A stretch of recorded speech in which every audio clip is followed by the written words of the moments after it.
Hace un par de semanas tuve la oportunidad de estar visitando el norte de África. Llegamos a Egipto, después nos fuimos a Marruecos. Cuando yo estoy a punto de hacer una exploración en un país, en este caso Marruecos, me gusta mucho mirar el mapa para saber exactamente geográficamente dónde estamos. Y cuando veo el mapa de Marruecos veo algo muy interesante. Y es esa frontera que existe entre Marruecos y el país vecino en el sur que se llama Mauritania. Entre esos dos países hay una franja muy extraña. Si ustedes son curiosos geográficamente hablando y ven un mapa, van a ver que ahí hay un segmento gris. Un segmento que es un poquito complicado de entender. Es un segmento que para muchos es un país, pero para muchos otros no es un país. Es un terreno que se están disputando en uno de los conflictos de la actualidad que ha tomado muchísimo tiempo en resolver. Estoy hablando de la región del Sahara Occidental. Si ustedes miran, es un poquito confuso. ¿Es que acaso eso es un país? ¿Eso no es un país? ¿Pertenece a Mauritania? ¿Pertenece a Marruecos? ¿Pertenece a Algeria? ¿Quién vive en esta región? ¿Por qué existe esta frontera? ¿Por qué existe esta delimitación?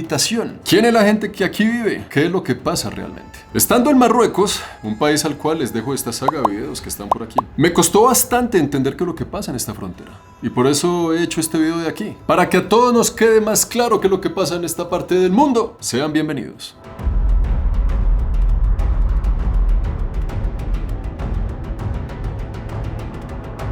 Al oeste del norte de África hay una región, en la costa del Atlántico. Una región que si usted mira mapas por todo lado, sea que un mapa le dice una cosa, sea que otro mapa le dice otra, o en su gran mayoría le van a decir que no hay información al respecto. Es como un pedazo de tierra como si no existiera en el planeta. Pero es que es muy raro que una nación esté olvidada de esta forma, sabiendo que tienen más de 1000 kilómetros de costa, una salida al Atlántico muy importante. Es un terreno que podría ser un país de 250.000 kilómetros cuadrados. Es casi el mismo tamaño que un país como Ecuador en territorio. Ecuador, teniendo los mismos kilómetros cuadrados, tiene casi 18 millones de habitantes. Y en esta región del Sahara Occidental viven solo 500.000 personas ahí. Es una de las regiones más despobladas del planeta. Pero ¿por qué existe un lugar tan abandonado en el planeta? ¿Qué es lo que pasa con esta situación tan extraña? Aunque así usted no lo crea y esta región quede en África, tiene muchísimo que ver con Europa. Por allá en el año 1800 y péguele a finales de 1800, los europeos empezaron a colonizar África. Y lo hicieron de una forma muy sistemática y regulada, de una forma muy organizada, entre los mismos europeos. A África llegaron los portugueses, los alemanes, los belgas, los españoles, llegaron los ingleses. Los europeos simplemente se dividieron el continente africano como a ellos les pareció más conveniente, sin importar qué decía la gente local en África. Ellos simplemente se repartieron el terreno africano para no entrar en conflicto entre los mismos países europeos. Yo quiero el sur de África, yo también. Yo quiero el oeste, yo también. Y para que no hubiera guerras entre los países de Europa, se sentaron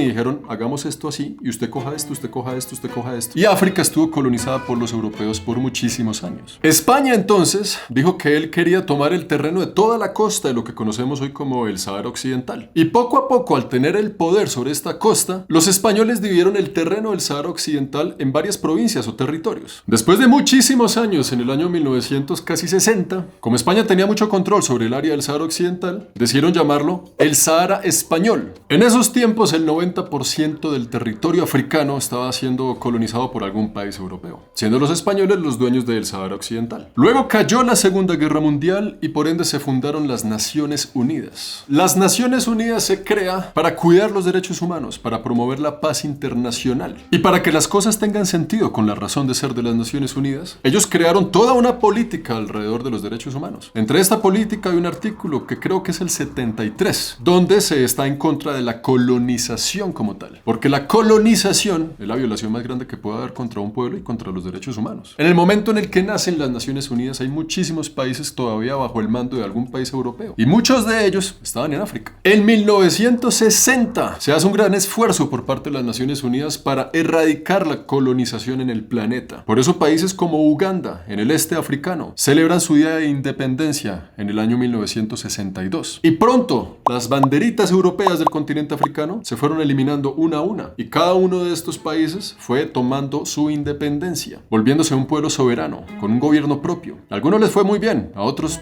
ahí van. Pero uno de los terrenos que hoy en día sigue en disputa después de ese entonces es el terreno del Sahara Occidental. Pero ¿qué es lo que pasa aquí entonces realmente? Uno de los grandes protagonistas de toda esta historia es nada más y nada menos que Marruecos, el vecino país del Sahara Occidental. Cuando Marruecos gana la independencia de los franceses y los españoles en 1956, lo primero que Marruecos hace es poner los ojos encima de esta región del Sahara Occidental y decir, toda esta región pertenecía a Marruecos antes de que llegaran los europeos. Por ende, ya que se fueron, toda esa región nos pertenece hoy en día. Y ahí comenzó todo este borolo. Lo que la gente de Marruecos no esperaba es que el país al sur del Sahara Occidental, Mauritania, dijera exactamente lo mismo. El Sahara Occidental tiene 3 fronteras. Está en el norte de Marruecos, está en el este, en el noreste, un pedacito de Algeria, y está toda la parte sur en Mauritania. Y cada uno de estos 3 países quería ser partícipe en la distribución de este terreno, sin preguntarle a la gente local del terreno qué carajos querían ellos hacer con su propio terreno. Porque sí, señores, en el Sahara Occidental hay nativos de esta región que hoy en día siguen viviendo ahí. Para ponerlo en un contexto, se acaba la guerra, se crean las Naciones Unidas, se van las colonias, se van los europeos, se va todo el mundo. Y usted vive en un país que toda su vida vive ahí. Y de repente hay 3 grandes países alrededor suyo peleándose su terreno como si usted no existiera para nada. Lo que la gente de Marruecos y lo que la gente de Mauritania no esperaba es que se iba a armar una gran guerrilla, un gran frente llamado el Frente Polisario, para defender los derechos de los nativos de la región del Sahara y crear así un país que se llamara la República Árabe Saharaui Democrática, un país completamente independiente, con la misma frontera de la región del Sahara Occidental. El Frente Polisario lleva 16 años dándose bala contra el ejército de Marruecos para ver quién finalmente se va a quedar con este territorio. ¿Y quién es el mejor amigo del Frente Polisario? Nada más y nada menos que el vecino país en el noreste, Algeria. Algeria que calladito dice...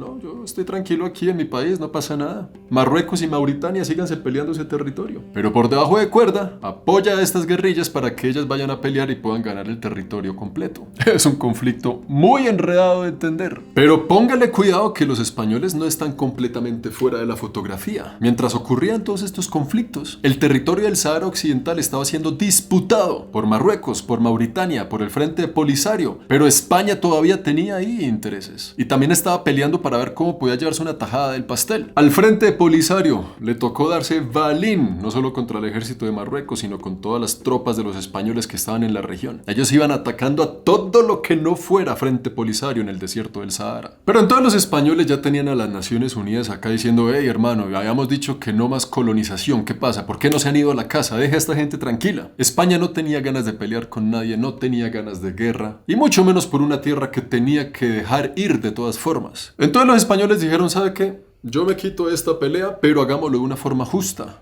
Hagamos un referendo y que la gente que vive en esa región decida qué carajos quiere hacer con su vida. ¿Quieren pertenecer a Marruecos? ¿Quieren pertenecer a Mauritania? ¿Quieren ser un país independiente? ¿Qué quieren hacer? Ni a Marruecos ni a Mauritania le gustó la idea de un referendo, porque ellos sabían que la gente iba a votar por la independencia de todas formas. Entonces las Naciones Unidas volvió a entrar y dijo, venga, yo me encargo de esta vaina porque ya me cansé de esta pelea. Las Naciones Unidas entraron en el territorio y le preguntaron a la gente, ¿ustedes qué quieren? Y ellos dijeron, nosotros queremos ser un país independiente. Estamos todos juntos con el Frente Polisario para ser un país completamente democrático con un propio gobierno.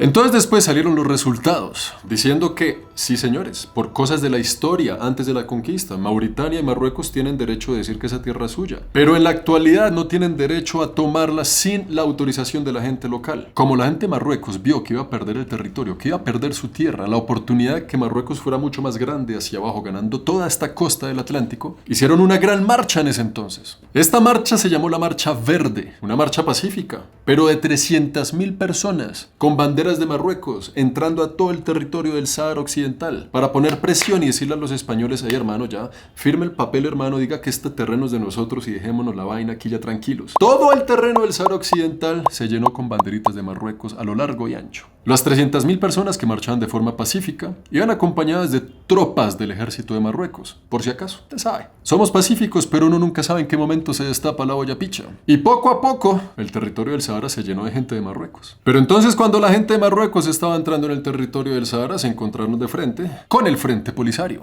que no estaba muy contento de la visita de la gente de Marruecos. El Frente Polisario ya tenía el apoyo de la Corte Internacional, que fue la que dijo que ese territorio sí puede ser de aquí, puede ser de allá, pero no hay derechos legales sobre él, que la gente decida entonces. Y ahí comenzó una guerra que duró 16 años entre el ejército de Marruecos y la gente del Frente Polisario, dándose bala en esta sección del Sahara Occidental. Como ya había tanta guerra y tanta gente que no estaba satisfecha, la gente de Marruecos le dijo a España: hey hermano, ya, ¿qué vamos a hacer? O sea, ya pongámonos serios que esta vaina no me gusta. Y se firmó el Acuerdo de Madrid. El Acuerdo de Madrid es cuando España le dice a Marruecos y a Mauritania: ok, divídanse este terreno, 2/3 de ahí para arriba para Marruecos, 1/3 de ahí para abajo para Mauritania, divídanse ese terreno, pero eso no significa que ustedes tengan soberanía sobre él. Pero nunca tuvieron en cuenta el Frente Polisario. Entonces le echaron más gasolina a la candela. Más gasolina a la candela porque este acuerdo en Madrid no iba de la mano con lo que había dicho la Corte Internacional, donde supuestamente los que tenían que decidir eran los locales y no repartirse el terreno así como así. Después del Acuerdo de Madrid, entonces la gente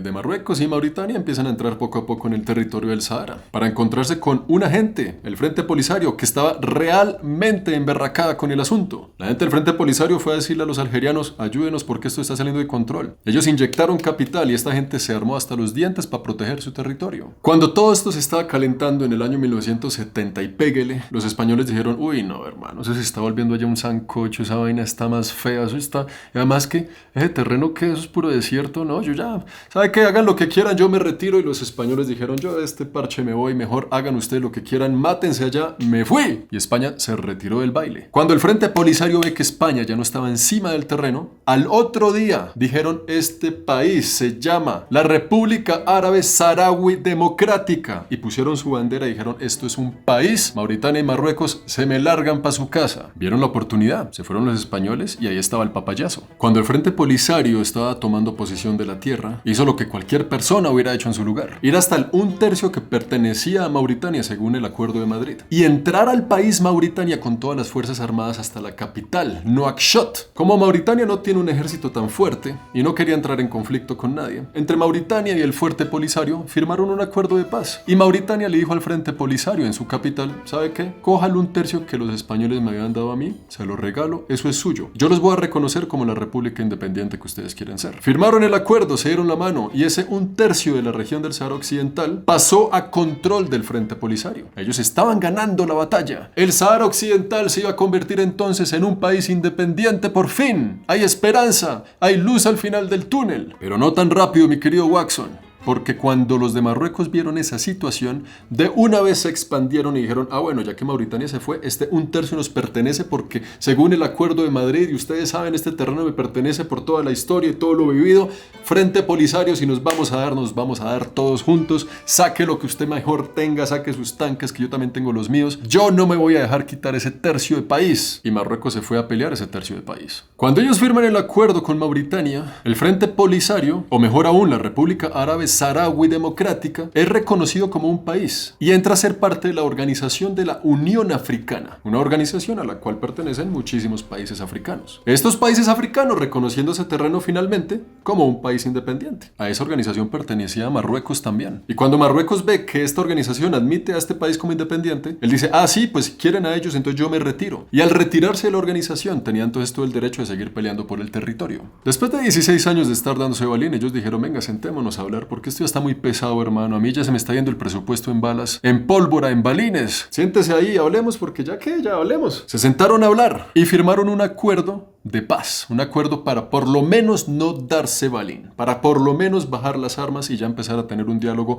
un poco más civilizado. En este acuerdo se dijo que a los 6 meses de firmar el acuerdo se iba a hacer un referendo para por fin decidir qué carajos vamos a hacer con ese territorio. Eso era a los 6 meses de firmar el acuerdo. Hoy en día, en el año 2022, no se ha hecho el referendo. Por X o Y razón, siempre se anda aplazando y aplazando la fecha. Se han hecho algunos intentos de referendo, pero siempre sale alguien diciendo que es que las votaciones están compradas, que esto está falso, que hay corrupción, que no sé qué, que hice más, y tumban los resultados. Entonces, después de tantos intentos de referendo y la vaina, hicieron un plan. Creo que se llama el plan de Baker. El plan de Baker consistía en que le van a dar una cierta independencia al pueblo del Frente Polisario, pero bajo la soberanía de Marruecos, y haciendo una transición de 5 años poco a poco para que se volvieran un país independiente, con la condición de que en esos 5 años iban a hacer finalmente ese berraco referendo, a ver qué decidían entonces. Todos los países de las Naciones Unidas dijeron, eso es un buen plan, pero justo antecitos de que todo ocurriera, Marruecos dijo, uy, no, sabe que no me gusta, no, yo no quiero que ese país sea independiente, me rehúso, yo quiero seguir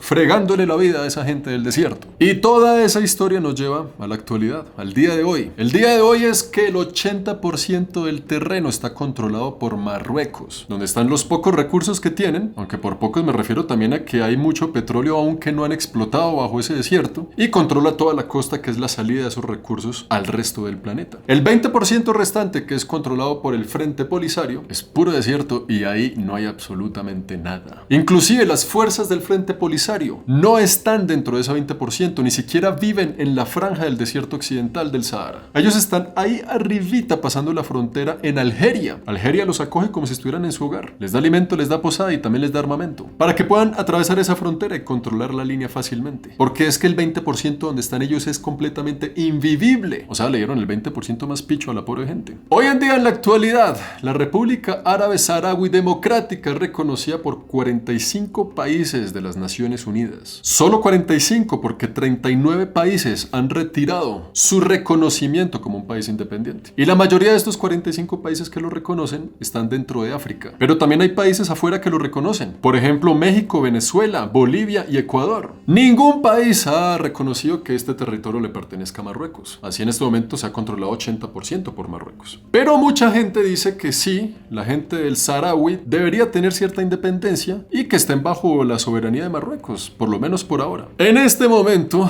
el expresidente de las Naciones Unidas, que estaba detrás de todo este plan para poder llegar a un acuerdo, él renunció, y las últimas palabras que dijo antes de renunciar a su cargo como presidente de las Naciones Unidas, el señor Baker, en este conflicto definitivamente es que no hay una solución que favorezca a todas las partes involucradas en el conflicto. Desafortunadamente, sea cual sea la solución, siempre va a haber alguien que va a estar en desacuerdo y que va a estar dispuesto a darse plomo por rescatar su tierra. No hay una solución que complazca a todo el mundo, como lo que está pasando en Taiwán o como lo que ha pasado siempre en Palestina. Y pues, amigos míos, desafortunadamente eso es todo. Esto es un problema que quisiera presentarles cuál fue la solución, pero es que todavía hoy en día, en el 2022, no ha habido solución. El 80% que es controlado por Marruecos. En esa franja hay una muralla, hay un muro, hay una delimitación física con presencia del ejército, para hacer una línea fronteriza entre el 80% que le pertenece a Marruecos y el 20% que le pertenece al Frente Polisario. Esa es una frontera que es tal vez una de las pocas en el mundo que son completamente imposibles de atravesar. Ningún turista puede atravesar ese tipo de fronteras, nadie pasa de aquí para allá ni de allá para acá. Está muy bien custodiada,